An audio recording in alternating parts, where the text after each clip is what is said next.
केंद्र सरकार द्वारा लाए गए 3 कृषि कानून के विरोध में आज छत्तीसगढ़ के राजिम में किसान नेता राकेश टिकैत, योगेंद्र यादव सहित हजारों किसान यहां पहुंचे हुए हैं।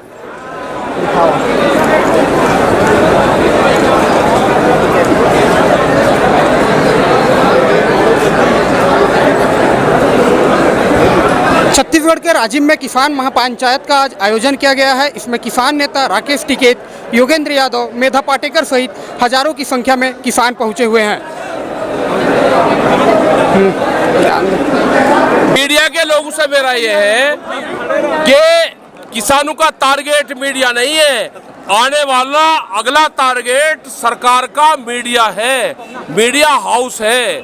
हमारे खिलाफ गलत प्रचार चला रहे हैं दिल्ली की मीडिया। यहाँ से क्या बताया गया, हमने कहा कि जैसे किसानों का टारगेट बड़ा है, सरकारों ने अपना टारगेट किसान को बना लिया, ऐसा ही अगला टारगेट मीडिया उनकी नजर में है, उनके मीडिया हाउस उनकी नजर में है।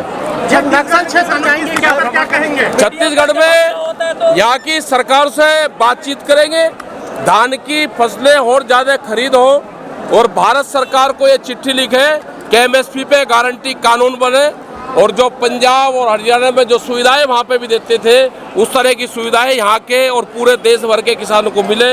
यहाँ के जो वेजिटेबल्स का किसान है, दिल्ली की मंडी में यहाँ का किसान जाता है, इनका फल फ्रूट वहाँ पे बहुत जाता है, उनको भाव ठीक मिले, एमएसपी उस पर भी एमएसपी हो और दूध पे भी एमएसपी हो।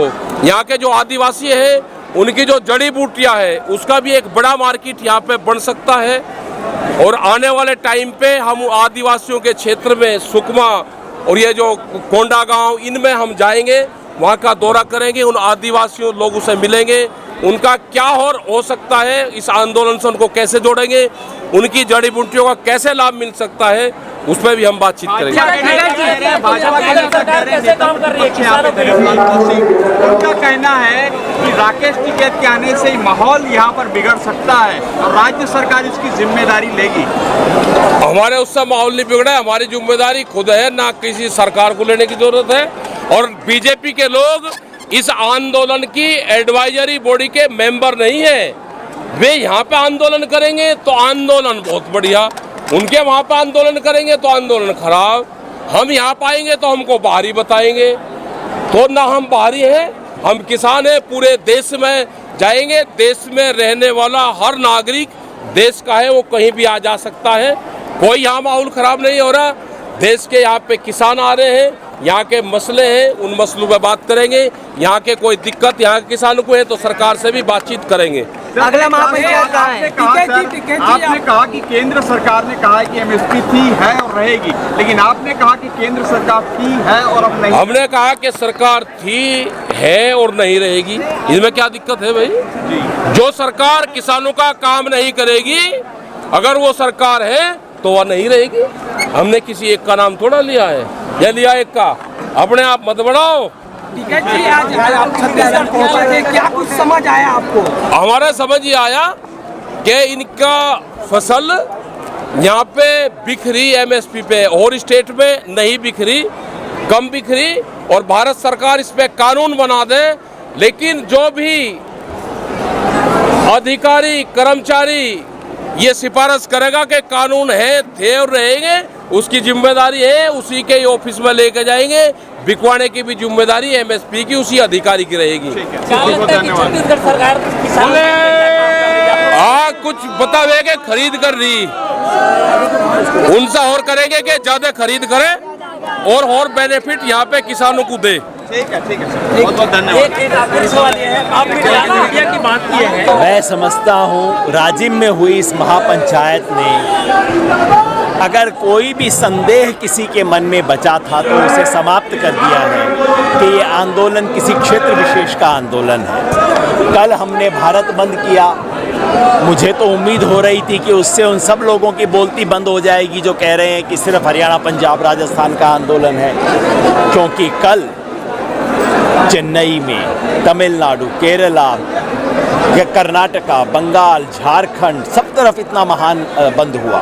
लेकिन उसके बाद भी बोलती बंद नहीं हुई। तो फिर राजिम की इस महापंचायत ने कम से कम दिखा दिया, सिर्फ छत्तीसगढ़ को नहीं पूरे देश को दिखा दिया कि इस देश के हर कोने में किसान आंदोलन है। मोदी जी को बता दिया, मोदी जी जिस छोटे किसान की आप बात करते हो वो छोटा किसान इस महापंचायत में है। और वो छोटा किसान आपसे पूछता है, मोदी जी राष्ट्रीय स्तर पे आप मुझे कब धान का 2500 रुपया दिलवाओगे? मोदी जी आप मुझे कोदो का, रागी की खरीद कब करवाओगे? मोदी जी किसान का जो ऋण है वो माफ़ कब करवाओगे? मोदी जी ये जो 3 कानून आप मेरे सर पे लाद रहे हो इसे कब हटाओगे? वही छोटा किसान पूछ रहा है। तो इस तरह से इस महापंचायत ने किसान आंदोलन की व्यापकता और राष्ट्रीयता पे मोहर लगा दी। सर छत्तीसगढ़ आज आप आए हैं, क्या लगता है क्या परेशानी छत्तीसगढ़ के किसान को खास करके? छत्तीसगढ़ का किसान छोटा किसान है, बहुत बड़ी संख्या में आदिवासी किसान है। छत्तीसगढ़ का किसान सिर्फ धान नहीं उगाता, धान के अलावा तमाम तरह का मोटा अनाज उगाता है। आज भी राष्ट्रीय नीति में मोटे अनाज के लिए जगह नहीं है। छत्तीसगढ़ के किसान को एक सुविधा मिली है पिछले 2-3 साल से कि धान का उसे अच्छा रेट मिल रहा है, लेकिन वो रेट राज्य सरकार की जेब से जा रहा है। कितने समय तक राज्य सरकार दे पाएगी मैं नहीं जानता, क्योंकि जब तक केंद्र सरकार अपनी जेब में हाथ डाल के नहीं देगी, देश की कोई राज्य सरकार अपनी जेब से बहुत अनंत काल तक ही पैसा नहीं दे सकती है। इसलिए छत्तीसगढ़ का अनुभव हमें दिलाता है याद कि एमएसपी हो, स्वामीनाथन कमीशन के फॉर्मूले से हो, पूरी फसल पे मिले सिर्फ 15 क्विंटल पे ना मिले, और किसान को समय पर मिले, ये जरूरी है। इसकी मांग छत्तीसगढ़ हमें करता है। छत्तीसगढ़ के किसान की दूसरी समस्या जल जंगल ज़मीन की है। ज़मीन अभी जिस तरह से बड़ी बड़ी कंपनियां ले रही हैं वो छत्तीसगढ़ का मुद्दा है। और मुझे अफसोस है कि 2013 का जो कानून था वो कानून आज भी पूरे देश में बीजेपी की सरकारें लागू नहीं कर रही हैं, लेकिन छत्तीसगढ़ की कांग्रेस सरकार भी उस कानून को लागू करने में असमर्थ है। उसके तहत किसान को कलेक्टर रेट का 4 गुना जो मिलना चाहिए था वो यहाँ भी नहीं मिल रहा है। इसलिए ये मुद्दा था, है और रहेगा। पहुना.in से लगातार जुड़े रहने के लिए हमारे YouTube चैनल को सब्सक्राइब करें और बेल आइकन को क्लिक करें।